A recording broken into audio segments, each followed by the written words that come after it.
Welcome to the Mindfulness Meditation Podcast presented by the Rubin Museum of Himalayan Art, a global museum dedicated to bringing greater awareness and understanding of Himalayan art to people around the world. I'm your host, Tashi Chudran. Every Thursday, we offer a meditation session at New York Insight Meditation Center that draws inspiration from an artwork from the Rubin's collection and is led by a prominent meditation teacher. This podcast is a recording of our weekly in-person practice. The description of each episode includes information about the theme for that week's session and an image of the related artwork. Our Mindfulness Meditation Podcast is presented in partnership with Sharon Salzberg and teachers from the New York Insight Meditation Center, the Interdependence Project, and Parabola Magazine, and supported by the Frederick P. Lenz Foundation for American Buddhism. And now, please enjoy your practice. Hello, everybody. Good afternoon, and Tashi Delek. Welcome to the Rubin Museum of Himalayan Art's Mindfulness Meditation Program here at New York Insight Meditation Center. I'm Tashi Chudran, Himalayan Programs and Communities Ambassador, and I'm delighted to be your host today. So Rubin is a global hub and a museum that is dedicated to sharing Himalayan art and its insights. And we're so glad to have all of you join us in person and online. Yes, we have started the hybrid online as well. So we're so glad to have all of you join us for this weekly program where we combine art and meditation. Inspired by our collection, we will first take a deep look at the work of art our teacher has chosen for today. And then we will have a short set, about 15 to 20 minutes, for the meditation guided by our teacher, Reverend Doyeon Park. So happy to have you finally. So let's take a look at today's theme and artwork. This month, some of you may know or remember that we are exploring on the theme of compassion, considering so much, uncertainty and chaos going on in the world. All the more reason for us to practice compassion as much as we can.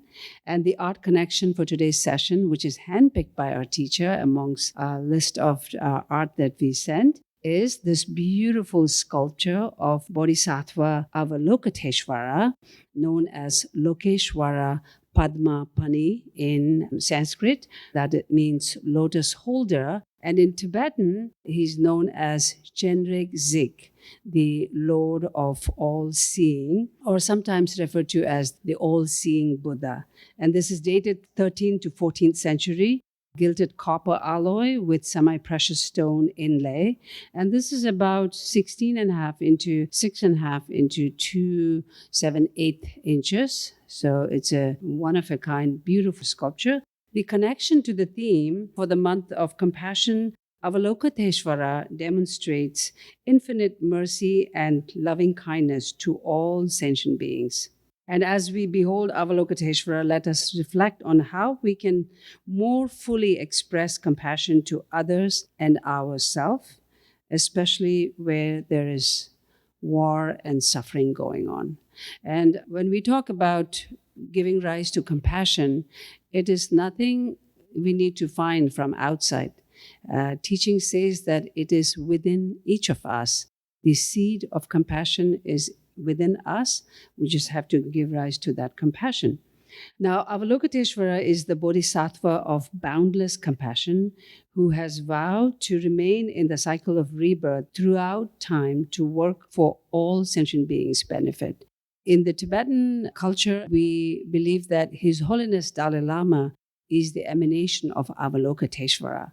How you can identify Bodhisattva when you look at a sculpture or a painting is the iconography of Bodhisattva is you find necklaces, armlets, anklets, crown, bejeweled. Avalokiteshvara also appears in many forms with 2 arms, also in 4 arms and 1,000 arms with 11-headed, peaceful and wrathful. They all symbolize different meanings, what I understand. And This particular Avalokiteshvara, in the simplest form, extending his right hand in the gesture of supreme generosity. As you can see, the fingers are pointing towards the earth. And holding the stalk of a lotus flower is sprouting on the left shoulder. This sculpture is remarkable for its fluid simplicity of form and graceful proportions. So let's bring on our teacher for today. Our teacher is Reverend Doyeon Park. Reverend Doyeon is a gumunim, a title in the Won Buddhist tradition that means one who devotes oneself to teaching the Dharma. Since 2008, she has served as a minister at the Manhattan Won Buddhist Temple and as the Won Buddhist representative to the United Nations. In addition, she serves as the Buddhist spiritual life advisor at both Columbia University and New York University, the president of the Buddhist Council of New York, and co-chair of the Committee of Religious NGOs at the United Nations. Inspired by the Buddhist path of inner freedom and happiness, Reverend Doyeon began her monastic training in 1990s. She earned her BA from the Department of Won Buddhism at Wonkwang University in Iksan, South Korea, and completed her master's in Won Buddhist Studies at the Won Institute of Graduate Studies in Glenside, Pennsylvania, USA. She received full ordination in mid-2000. Reverend Doyeon, thank you so much for coming here, and please help me in welcoming Reverend Doyeon.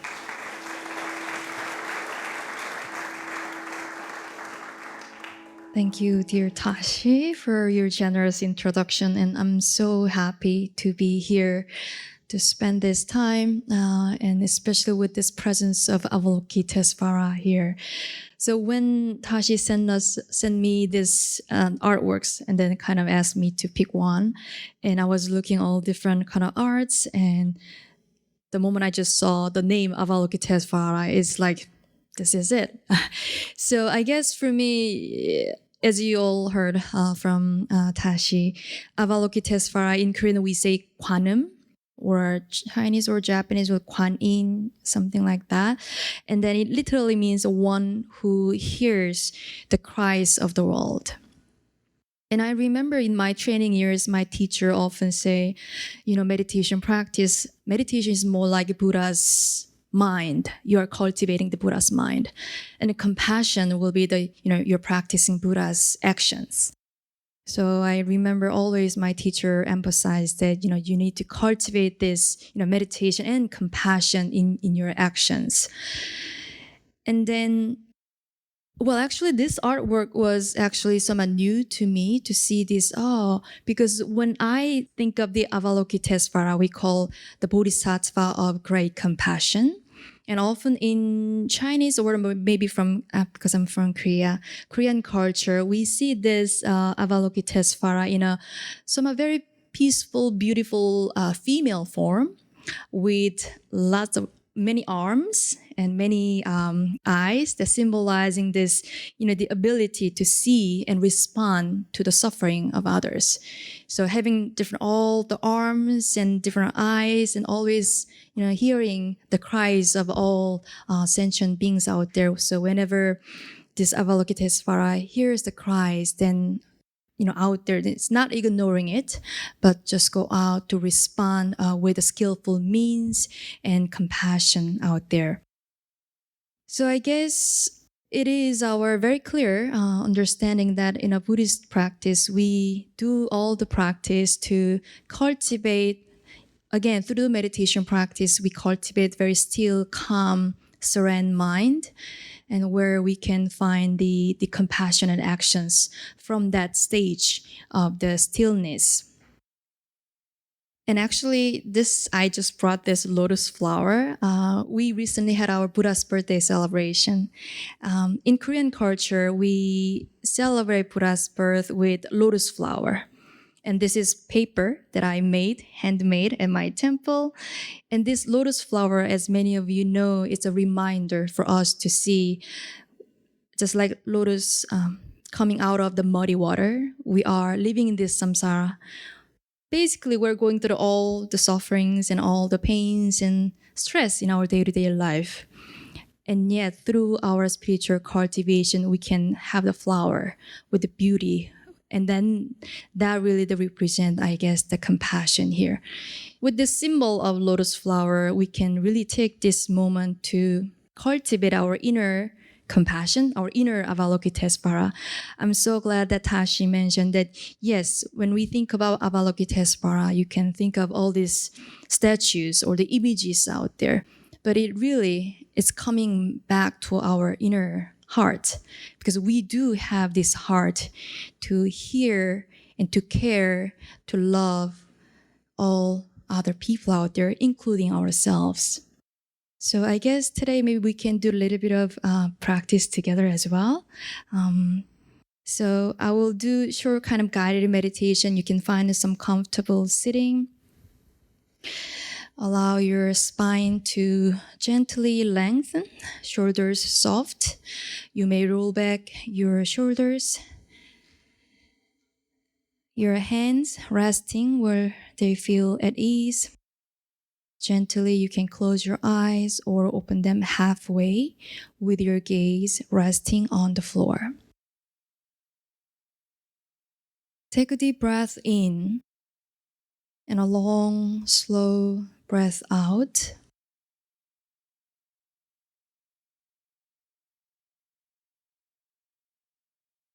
Let the breath brings you here to this moment.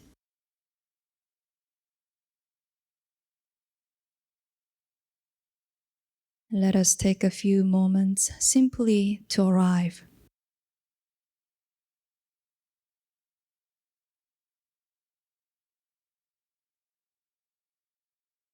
Breathing in, I know I'm breathing in. Breathing out, I know I'm breathing out.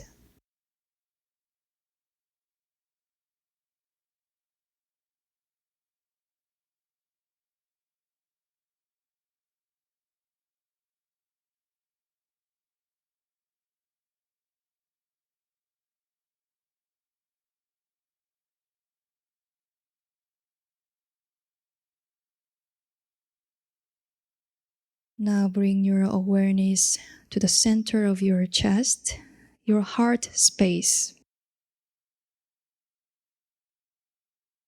With each breath, allow this space to soften.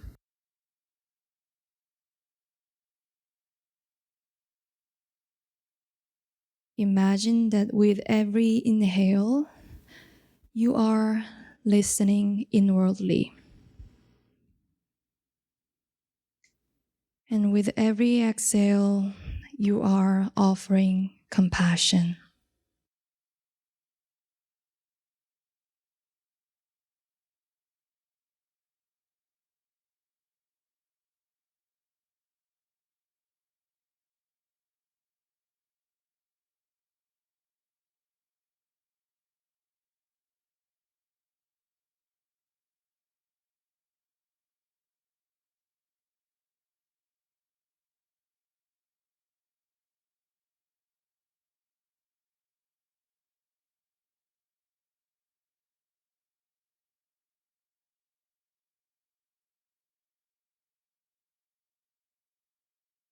You might now bring to mind the image or feeling of Avalokitesvara, the Bodhisattva of compassion. And this is not just a figure from a painting or a statue, but a reflection of your own deep potential to listen, to care, and to respond.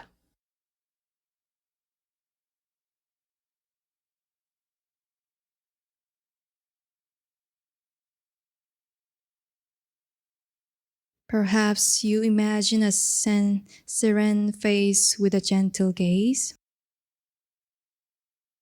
or many arms, each offering a different gift of service: healing, shelter, nourishment, courage. Or maybe you sense a quiet presence within you, calm, open, and steady.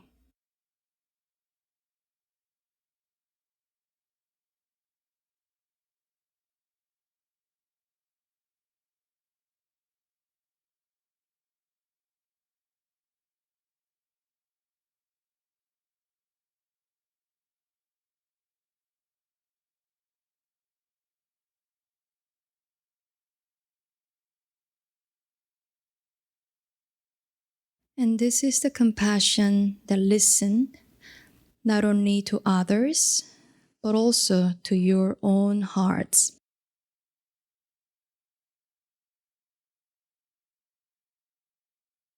And let this presence be a reminder you too can be a refuge. You too can meet suffering with care, both within and around you.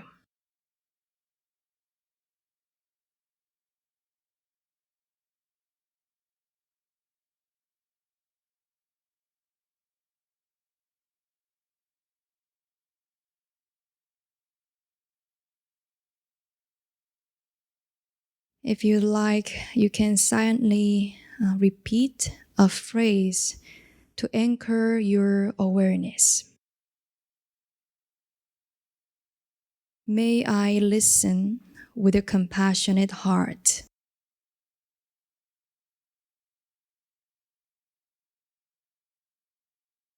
May I meet this moment with love.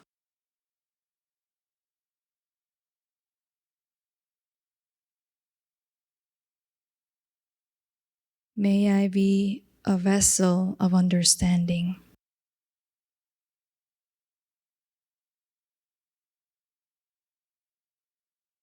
And may compassion flow through me.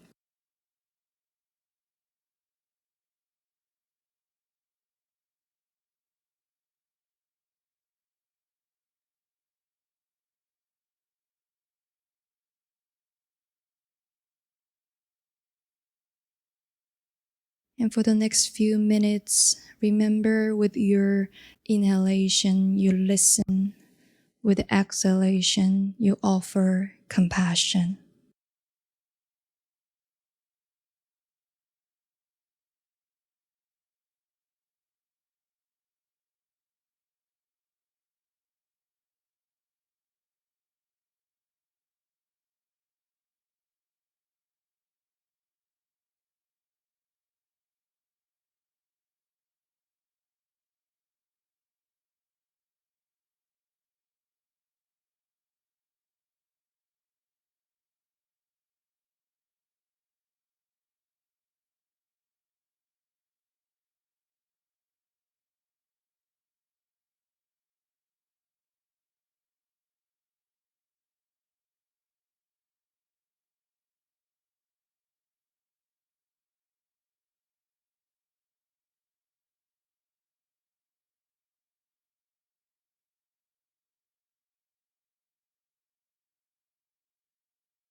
As you breathe, let these words ripple through the body, softening the shoulders,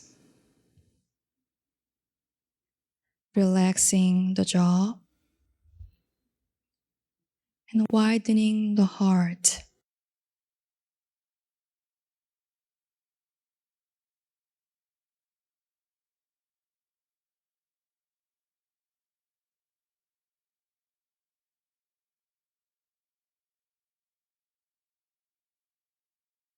Now, if it feels right, let this compassion extend beyond yourself to someone you care about, to someone you find challenging, and to all beings, those who are crying out in pain, those who are lost, and even those who are celebrating.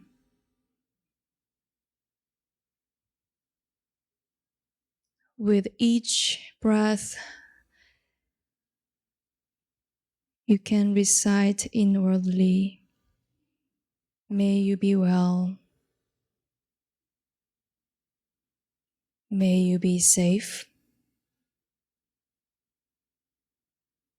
May you be free from suffering.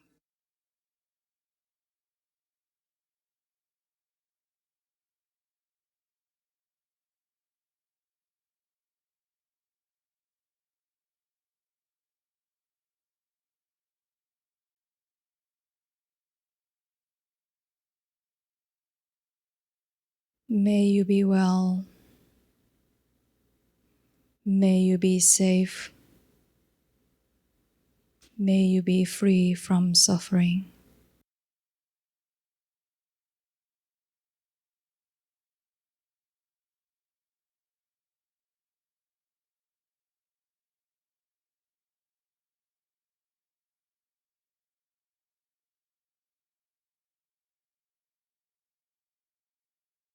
Let's rest here for a few more moments,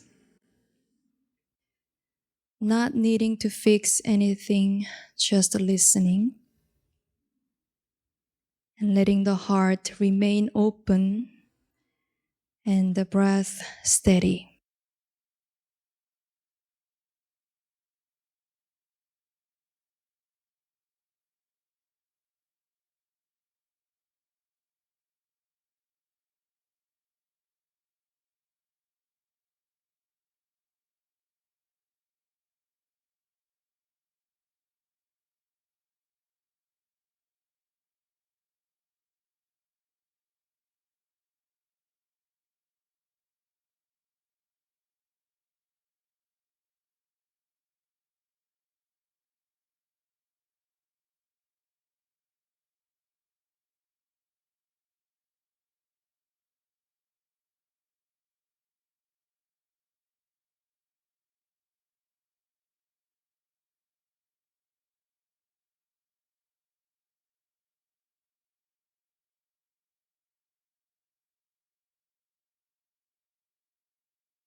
As we near the end of our meditation, return to the feeling of the body,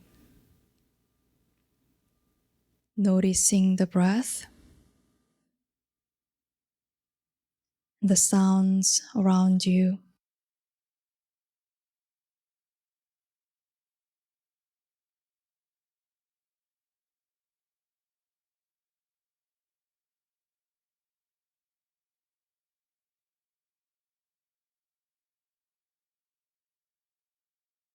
And when you feel ready, you can gently open your eyes.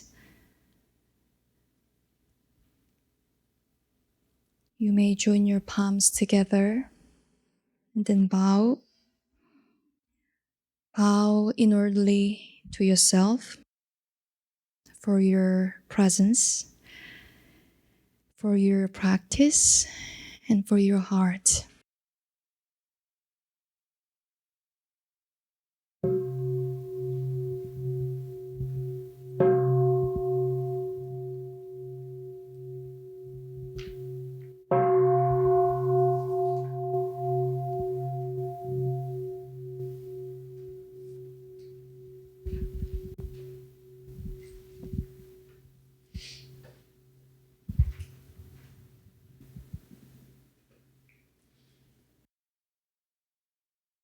Thank you so much, Reverend Doyeon, for the wonderful session.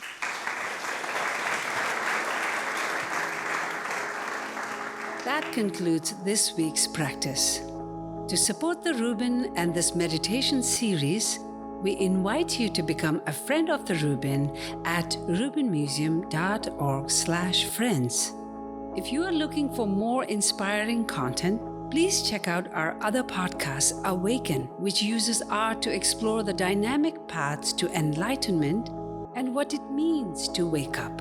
Season 4, hosted by Isabella Rossellini, delves into the Buddhist concept of attachment and explores how the practice of letting go can transform our experience of the world. Available wherever you listen to podcasts. And to learn more about the Rubin Museum's work around the world, visit rubinmuseum.org. Thank you for listening. Have a mindful day.